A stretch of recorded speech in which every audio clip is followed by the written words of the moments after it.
love now and Did you fall in love last night? Love was stronger than anything.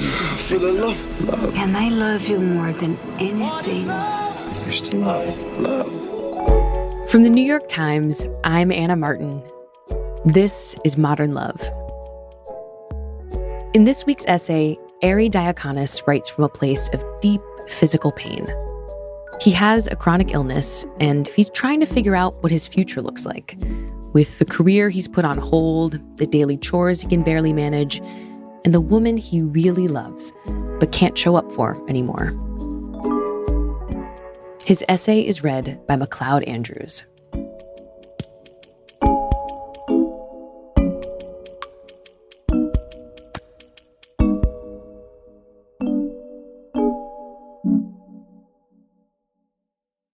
The wristwatch collection at the Tourneau showroom on 57th Street fills 4 stories. I was on the ground floor at the Rolex booth. A salesman fit a black-faced Datejust around my wrist. The Datejust is the classic Rolex, he said. The foundation. I had tried on the watch 4 times. I knew it was a new foundation I wanted. For 2 years, I have been treading water in a sea of obscure neurological illness. It feels like a serious and unrelenting flu, and it keeps me in bed unless I make a major effort to get out. My eyesight is warped and psychedelic. I'm always nauseous, and there's a constant throbbing pressure in my head. No doctor has been able to tell me definitively what it is. I'm 32. Dunia is most of what remains from my old life. In our cozy bed, my disability disappears behind nuzzles and entwined legs. We have a connection strong enough to convince me that there is still a world outside of my discomfort and twisted vision. We met in law school when I was a chiseled rock climber with outstanding career prospects. I watched her sheepishly from my nook in the law school reading room, near the 9-foot-tall grandfather clock, carved with a statue of Lady Justice. We eventually bonded over hamburgers at a campus cafeteria. A week later, I organized a group paintball outing, mostly as an excuse to invite her. Then we got together for a bike ride and brie-stuffed French toast at a local breakfast spot. 6 years later, our refrigerator is decorated with souvenir magnets from our trips across America. She's my girlfriend and partner in life, even in my sickness. I massage her knotted shoulder when it freezes up, and we find pleasure in hashing out legal issues from Dunia's job as a corporate lawyer. When I'm well enough, I go with Dunia to the dozens of weddings she is invited to every year. Apparently, she still relishes having me as her tuxedoed guest. And that makes me happy.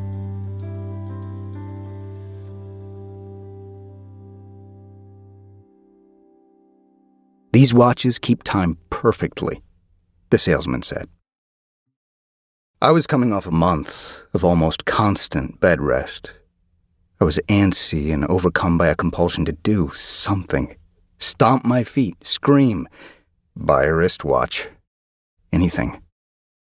Maybe a watch would be an important investment, a commitment to my future during this difficult time.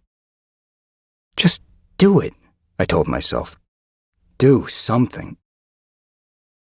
It was an extravagant purchase, worth more than 3 months of rent. I had managed to hold on to the hefty bonus I had earned 3 years earlier before taking medical leave from my Wall Street law firm. I'll buy it. The salesman, suddenly quite spirited, set into motion a cascade of fanfare. His assistant produced a miniature bottle of champagne from a back room, the mere sight of which triggered my nausea. A young man in a slim suit peeled the protective wrapping from the sapphire crystal of my chronometer and began to polish feverishly. A barrel-chested technician emerged from behind an elevator door and measured my wrist, saying, "Sir, we should remove one link." While the watch was being adjusted, I handed over my debit card and gulped. Part of me felt as if I had purchased a distant star and named it after myself. Chronic illness is a grind. Renowned neurologists have told me I have disorders I never knew existed. Dysautonomia, autonomic failure, persistent visual snow. They've assured me these conditions aren't terminal, but I'm less concerned with death. Rather, I am concerned with how to live, how to maintain health care coverage, how to sustain disability insurance. As my roommate and sometimes caregiver, Dunia has witnessed my struggles, including ambulance rides and crying fits. She stands by me nonetheless. Maybe it's no coincidence that Dunia means the world in Arabic, because having her with me is everything. We would be married if I wasn't sick. I left the vast Tourneau showroom that day lighter in the wallet but heavier on the wrist. The watch felt dense, luxurious. It delighted me. I shuffled toward the subway and wondered what Dunia would think about the small fortune dangling from my arm.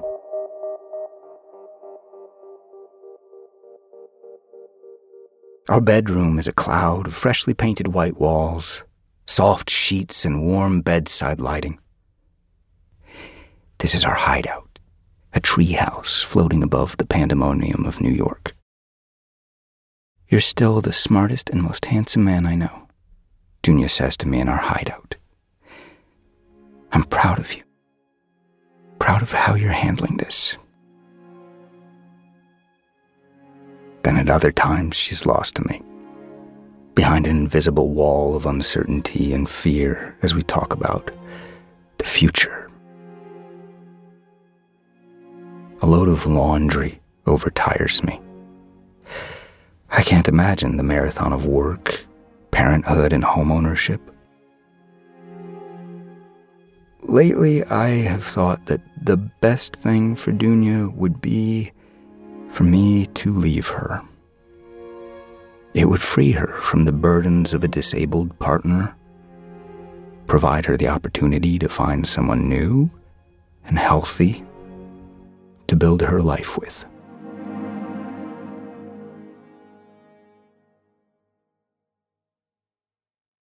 I said nothing of the shimmering fixture on my wrist when she arrived home from work.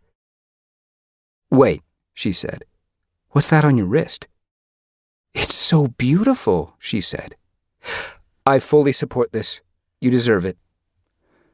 She asked to try it on. I watched Dunia as she studied the Roman numerals on the dial, and I was overcome by the notion that she and I were moving through time together, like musicians playing from the same sheet music. Our future may be unsure, but isn't everything? As the second hand on the date just skated forward on Dunia's wrist, I saw that it meant nothing other than the now. The togetherness of Dunia and me, alive and undeniable, good and right. I can no longer say whether time is kind or just, if I ever could. Dunia and I may adapt fully to this life. Maybe not. It may be true that time heals all wounds. I can't say. Who am I to judge time?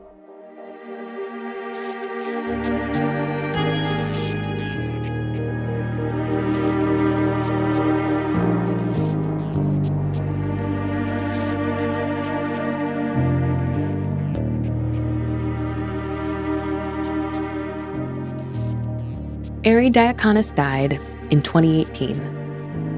He was 33. After Ari died, his essay was published with the help of Dunia and his family, including his little sister, Alix.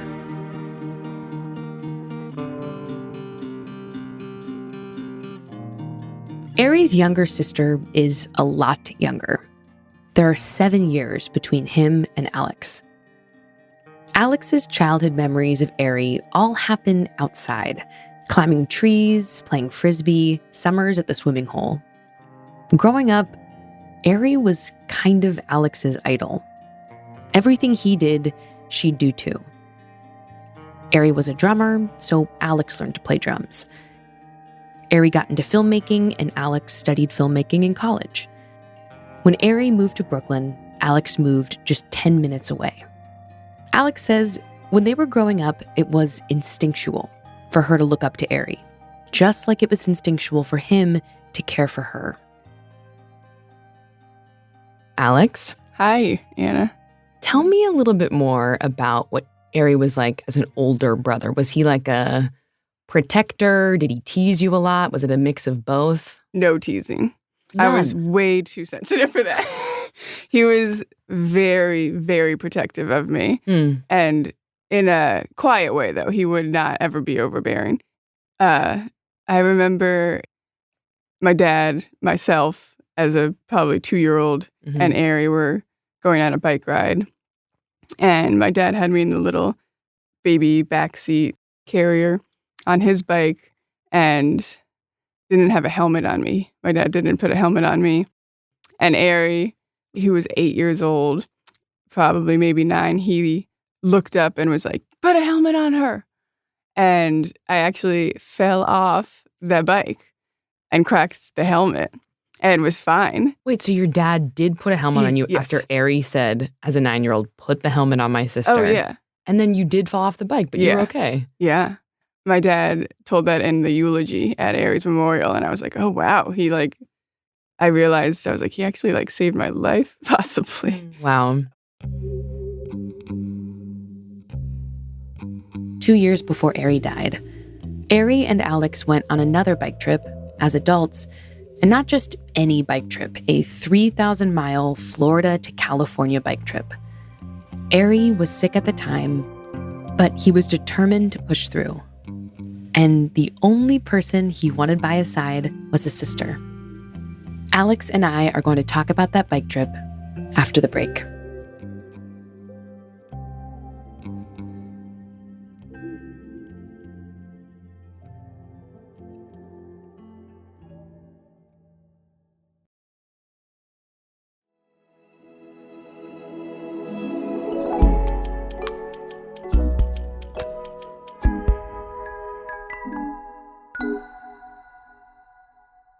Alix, I'm really excited to hear about this bike trip you took with your brother, Ari. It sounds incredible. Who had the idea for the bike trip in the first place? It was 100% Ari's idea. Before college, he had gone on a bike trip from New York to Florida. So it seemed like, oh, let's pick up where I left off. Let's go from Florida to California. So I just said yes, and it didn't seem at all crazy. Other than that he was sick.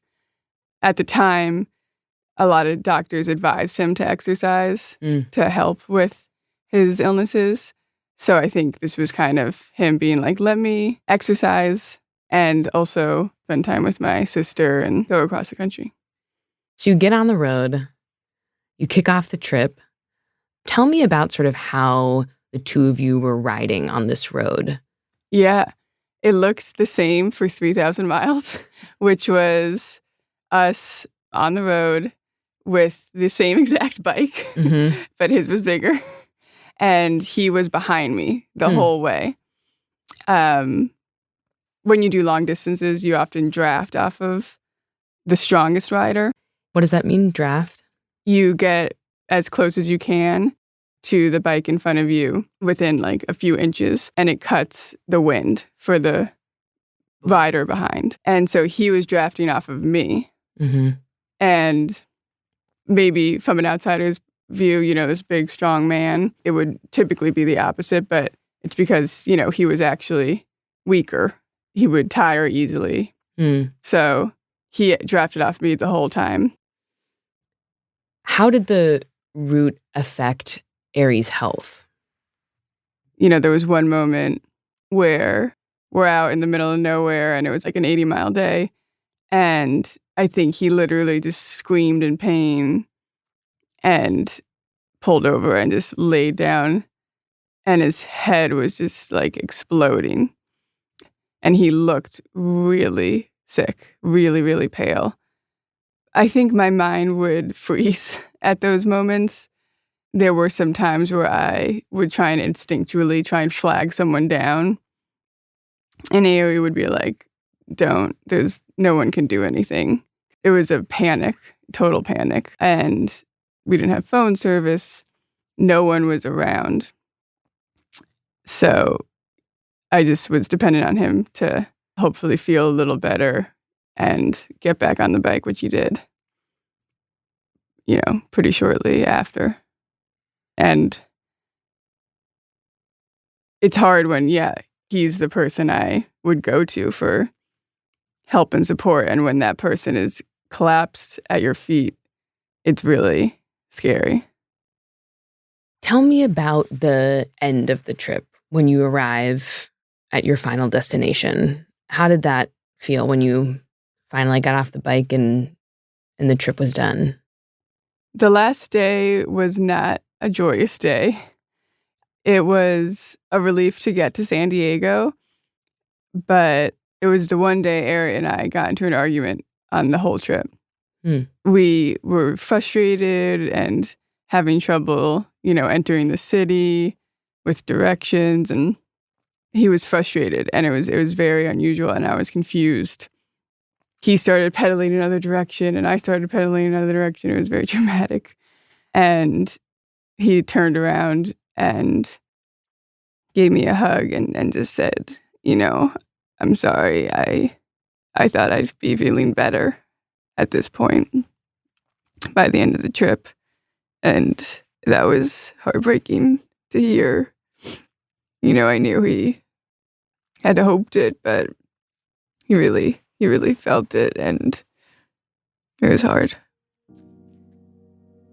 Alix, thank you so much for telling me about this trip and about your brother, Ari. Yeah, thank you for listening and caring.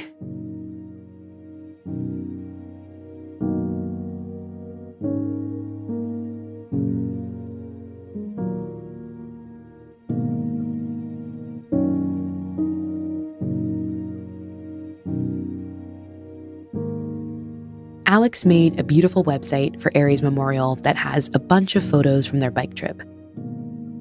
If you'd like to see them, she'd love to share in memory of her brother, and you can find the link in our show notes. Modern Love is produced by Christina Josa, Elissa Dudley, Julia Botero, and Hans Butow. It's edited by Sarah Saracen. This episode was mixed by Dan Powell, who also created our wonderful Modern Love theme music. Original music in this episode by Dan Powell and Alicia Beitup.